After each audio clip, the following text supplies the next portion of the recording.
Welcome to the Reddit selection, where the wildest, funniest, and most jaw-dropping stories from Reddit come to life. Today, we are diving into Amethy's hole. Sit back, grab a snack, and enjoy the show. Am I the butthole for calling the police on a 2-year-old child running around my neighborhood unsupervised? This happened hours ago. Some little kid was outside playing with my boys in a suburban neighborhood. He was 2 years old, couldn't even talk yet. If I had to guess, he probably had only been walking for 8 months. He was that young. He was out there with his cousin sister, who was only 7. She didn't know how she was related to him when I asked, "Is that your brother?" I have no idea who either of these children are. I have seen the sister cousin before in the neighborhood, but where she lived or what her name is, I couldn't tell you. So I called the non-emergency number and told them, "Hey, there's this 2-year-old little boy out here without an adult and his 7-year-old sister. What do you want me to do?" And the dispatcher told me to keep them there, and they would send an officer out. She asked me to stay on the phone until the officer got there, and while waiting they tried to leave. So I told the dispatcher that, and she said she wanted me to keep them there so the officer could talk to the kids' parents. So I asked if they would stay, and they did. The officer finally showed up, and right when he did, our neighbor came out and was like, "Why did you call the police? This isn't a police matter. This child is not my neighbor's child. I had until tonight a good rapport with my neighbor, so I knew it wasn't theirs." I was like, "Ma'am, this boy can't even talk yet. He's so young." And she started screaming at me, saying I should have taken him into my house and kept him safe. I said, "I'm not taking some 2-year-old kid into my home without the parents knowing. I'm a 32-year-old male." She kept screaming at me, saying, "We take care of the kids in our neighborhood. If it was your kids, I would do the same. You let them run around without you out here. What if you were miles away and you found out that someone called the police on your kids?" Which isn't true, because my kids hate that I only let them outside if I'm with them. She said I'm a bad person because I'm treating it like he's neglected. She told the officer that she will handle it and started walking the boy home. I'm dumbfounded and embarrassed. Like, what the fuck was I supposed to do? Just let this little kid run around the neighborhood? The cars use our street as a drag strip, 'cause it's so straight and long, and this kid couldn't even form words. He was that young. The officer just let her leave with the boy and didn't even go talk to the parent. The whole neighborhood came outside to see what was happening, 'cause this lady was screaming at me. So am I the asshole? Now let's check out some of the comments on this post. Why did the cop release the kids to a non-relative with anger management issues? Not the butthole. Here's the response from OP. "I'm wondering the same thing. I told the officer that's not his mom, and he kinda just shrugged. Call the police station and inform them of the situation. Ask to speak to a higher up. It's ridiculous that they would even consider, let alone actually release a 2- and 7-year-old to someone who until this point had been holed up inside their house, that was yelling and carrying on about how they would take other people's kids without informing anyone. Even more so after being told by the person that called for them that said person wasn't even related to the child. Or what if the neighbor was a creep or something? The officer was hella negligent.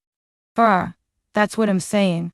Like, it's insane to me that they just shrugged it off and were like, "Yeah, what do you want us to do about it?" And like, I might understand if the call didn't relate to the kid at all. Like if someone got pulled over for speeding and they have a kid with them. But like, they're 2 random kids wandering around. Why are you letting them go with presumably negligent people? God. No. Remember when those cops sent that poor drug kid who escaped back to Jeffrey Dahmer? And now for the next story. Whipta. If I told my husband he is bathing wrong? I, 31 female, and my husband, 31 male, have been together a total of 2 years, but known each other for about 20 years. He has been complaining that his side of the bed smells and his towel smells. I am very diligent on changing the sheets every 2 weeks, if not every month, and wash towels diligently as well. He doesn't use any loofah or washcloth to bath, just his hands with a bar of soap. I have been told that could be why, when he sweats, he doesn't smell great. I'm trying to figure out how to say it nicely without being mean, because I know it could hurt his self-esteem. Would I be a-hole if I gave him a loofah or something and say it's because you don't use this kind of stuff is why you stink? Or am I wrong altogether? Side note, with people saying change sheets more frequently, I try. I have a disability that makes doing that a little difficult, so I need help, and I tend to nag when I need to do it. Now let's check out some of the comments on this post. You might want to recommend seeing a doctor. He may have a bacterial or fungal infection that is causing his body odor. Even if he's using just soap and his hand, that should be enough to get rid of any stink. People got plenty clean in the years before loofah sponges and shower puffs. This right here, he may have an issue, along with not cleaning and all the cracks and crevices. But I'd also like to point out, loofahs and washcloths can actually harbor bacteria. So you may be bathing incorrectly. It's just about making sure you clean and rinse the right areas, as well as dry them. Op mentions in a comment further down that her partner has gout and doesn't take his meds frequently and experiences night sweats. They change the sheets every 2 weeks due to her disability. Fair. So they know the reasons why he smells. Washcloths are fine if you clean them after each use. Loofahs are the bacteria factories. True, but so often you just see them hanging in people's showers because they assume they've just used a bunch of soap on them, wrung them out, and they're ready for next. If it's a fresh cloth each time, totally fine. IDK think we don't wash these. Probably because they wouldn't wash it if they were using one. I thought it was normal to put them up to dry so your wash basket doesn't start to stink because you stuck a damp washcloth in there. Right, you don't put it in the basket wet. Washcloth or poof. You hang it up to dry and then put it in the wash. Unless you're doing laundry right away, in which case it doesn't matter. I got a little bin for my damp cloths because it was easier than hanging. I just tossed them in straight from the shower and washed them every few days. Never had smell be an issue, since they're small and thin. I have like 10 or so little washcloths that I keep folded under the sink and grab one before each shower. I know. I can't believe people don't understand that about washcloths. You have to leave them hanging so they don't damp and moldy. But you can, and should, switch them out every day. Yeah, you hang it to dry, then throw it in the laundry and grab a new one. And now for the next story. Am I the butthole for asking my boyfriend's mom to call me by my actual name? I, 30 male, have a name that, in English-speaking countries, is usually a gender-neutral nickname. Think Alex, Charlie, Frankie, etc.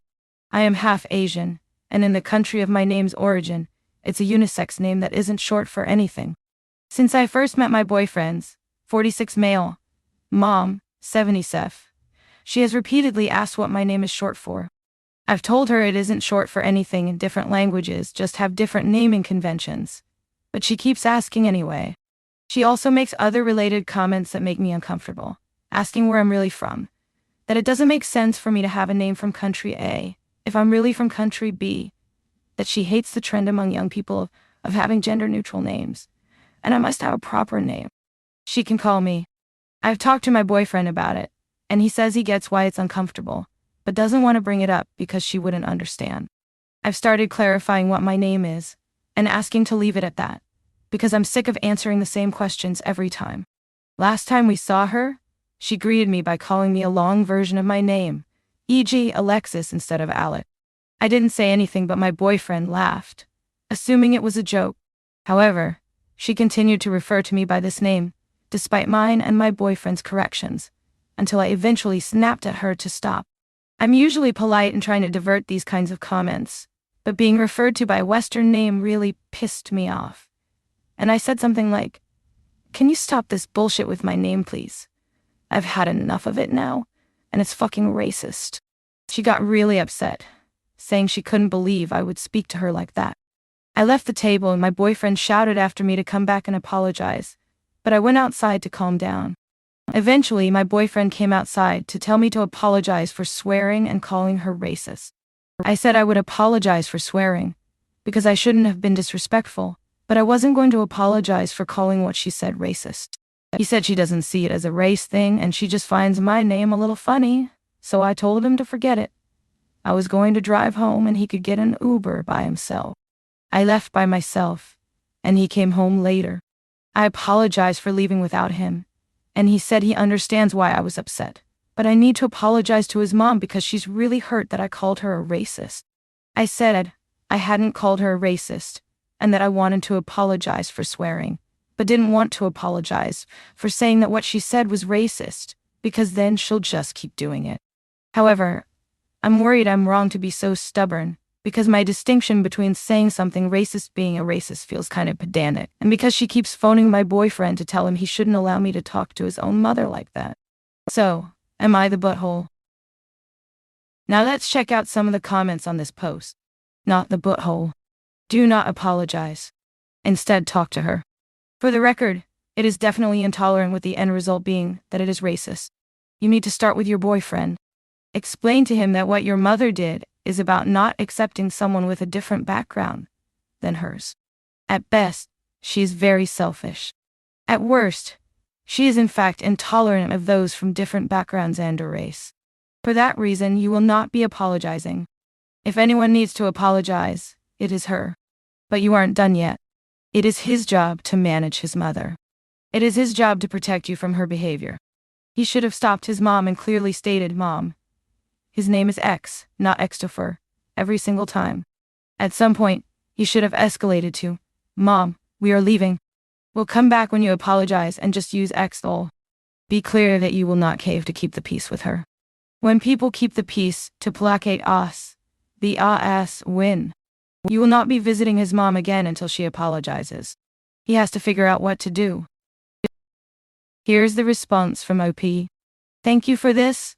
I will definitely have a conversation along these lines with him.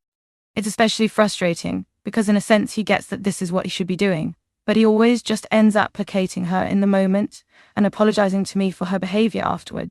I get why he does it, because I've seen her when she's mad at him, and she can be extremely cruel with him. But it still would feel so much better knowing he had my back in situations like this. She is cruel to him? Why would he have her be so involved in your lives when she shows such terrible behavior to the both of you? Perhaps he needs to consider low or no contact. Here's the response from OP. He's gone through periods of low no contact with her, but he worries about her and ends up back in contact each time. And yeah, I really don't think such a close relationship is good for him, which I guess is why I was more willing to try and keep the peace than I maybe should have been. Because no matter what she says to me, it's not going to hurt as much as the ways she's capable of hurting him. I know facilitating a relationship, which seems really harmful for him, also isn't something I should be doing, but I don't know how else to help in that situation. He should honestly go to therapy about his relationship with his mother. He can't support you as much as he should if he isn't whole himself. Like and subscribe for more awesome daily Reddit content. And don't forget to hit the bell to get notified when I upload new videos.